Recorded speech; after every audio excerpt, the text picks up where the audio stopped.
Well, hello everybody. We are live once again, second time this week. It's a lot more than normal, but we're hoping to go live more often for you guys just to know more about HVAF and just what we do and who we are. And so if you don't know who I am, my name is Lauren Carpenter. I do all of our social media and public relations, storytelling, all that good stuff. So I'm here with Andrea Carlisle. She is our community engagement coordinator. So Andrea, thanks for chatting with me and just talking in front of a phone. Yeah, thanks for having me today. Yeah, of course. So, okay, community engagement coordinator, what is that? So, community engagement coordinator, we go out in the community, obviously, and connect with different partners so that we can get resources, so that we can make our services available to people maybe that know veterans in need.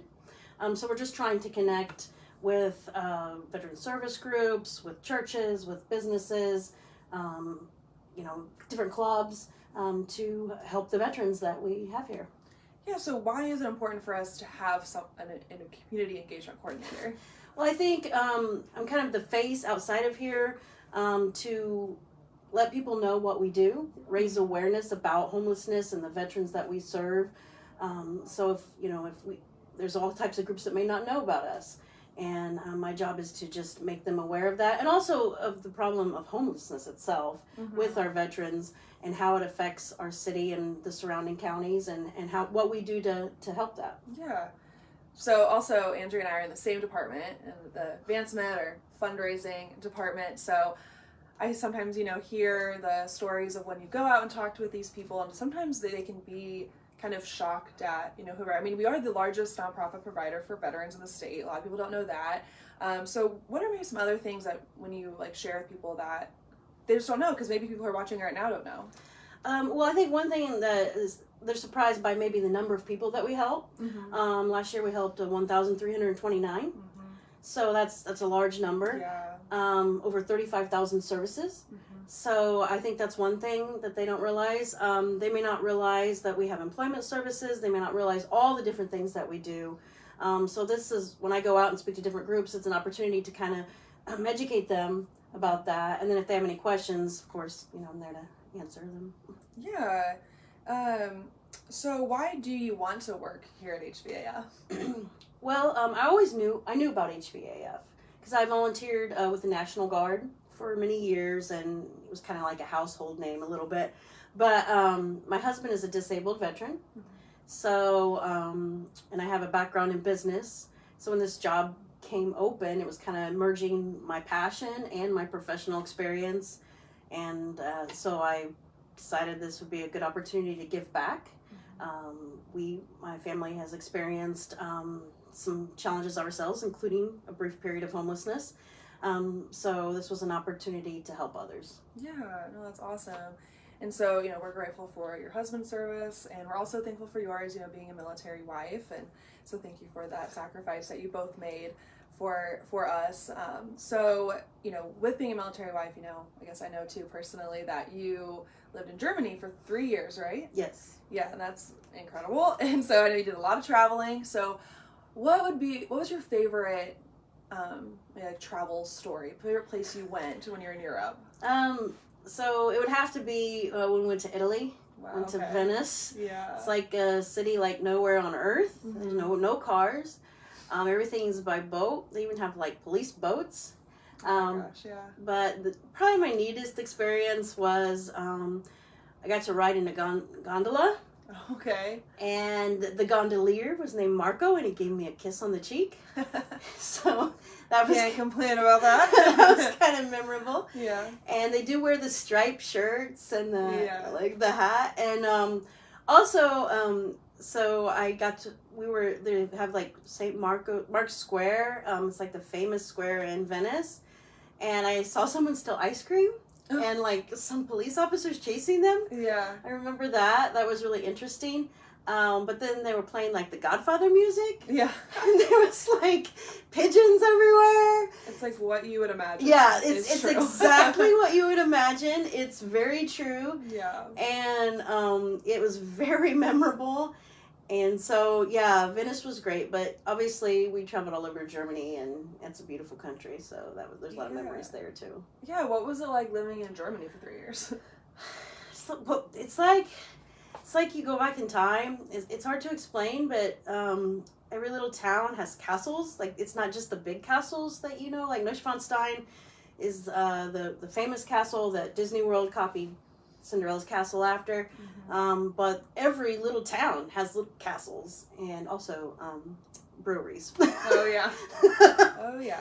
So it's very neat. I would love to go back someday.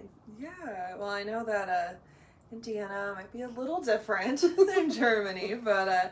So when you're not, working here, where can we find you? Well, my family is my priority, of course. I have 2 girls. I have a 17-year-old and 11-year-old daughters. So I spend a lot of time just getting them places and with them, of course. And my husband, we've been married 22 years now. Congrats. Thanks. But I really, as far as hobbies, I love football. So about half the year, I'm really into football. I do fantasy football at HVAF now. What's your favorite team? Well, obviously the Colts. Yeah. I mean, is there any other team? Right. And then in the summertime, I really like gardening and doing like flowers and things like that. What's your favorite flower?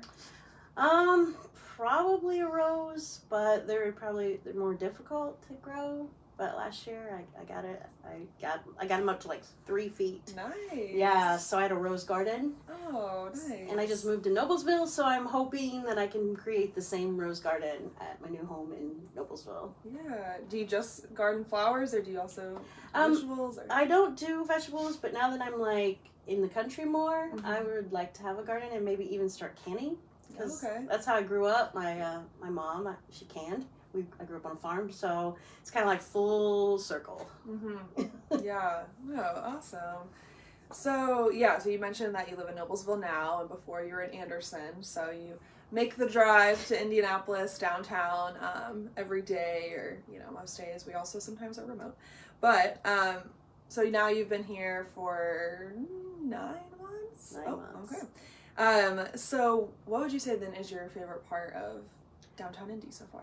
Well, I like Mass Ave, Mm-hmm. so I'd never been there. Like, I've lived in Indiana, but I've never been to Mass Ave. I usually never went past Hamilton Town Center. Okay. Because they pretty much have everything you need. When I lived in Anderson, there was no point. But now that I work here, and obviously I'm a big foodie, Mm-hmm. as you know.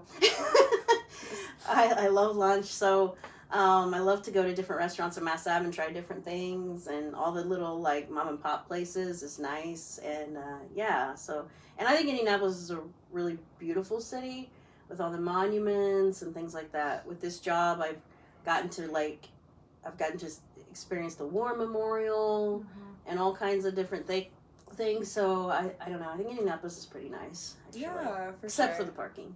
A little downtown. Yeah. It's definitely an art. So yeah, and shout out to Condados. We frequent that place a lot. I think that was the first place we went, wasn't it? I think so. Yeah. Last summer we went there. Yeah, and been there many times since. Yes. It's one of our faves. Not a paid advertisement. Just a little shout out there. So out of the 9 months you've been here, what would you say has been your favorite memory so far working here? So obviously, like fundraising and getting out in the community is my primary role. Mm-hmm. But I don't always interact, or very rarely interact with the veterans themselves. I hear the stories through your wonderful work, and but I don't have one-on-one contact. So I was put in charge of the Christmas program this year. That sounds like a program, but the Christmas project. Mm-hmm.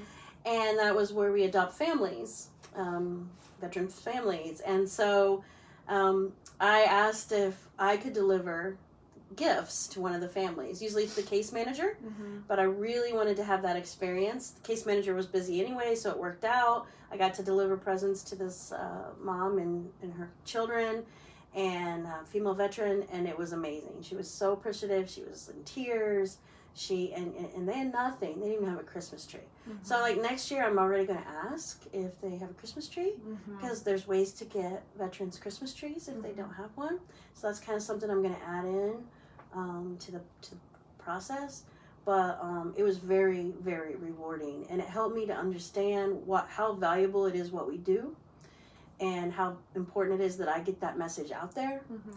Because I mean, there's just a lot of veterans are struggling, and they need help, and that's what we're here for. Yeah, well, awesome. I think that's a good place to wrap it up. But we just want to say, thanks, Andrea, for being part of our team. And I know it's only been 9 months, but you've already made a huge impact on, just HVAF and our community. And, so many more people now know about us. And I'm excited to see just how many more people can find out about us and serve our veterans and their families. So thank you so much. And for those watching, thanks for tuning in. We'll save this video too, so if you want to reshare it onto your page so more people can know about us and what we do. And be sure to go to our website, hvaf.org, just to learn more about our program, services, and our blog is on there as well, where Andrea did write about that experience, and I also have another Q&A with her and other staff members, and lots of stories. I was trying to combine success stories and stories in one word. Lots of stories on our veterans on our blog, which is on our website as well, hvaf.org. So thank you guys for tuning in. Stay warm, stay safe, and have a great rest of your day. Thank you.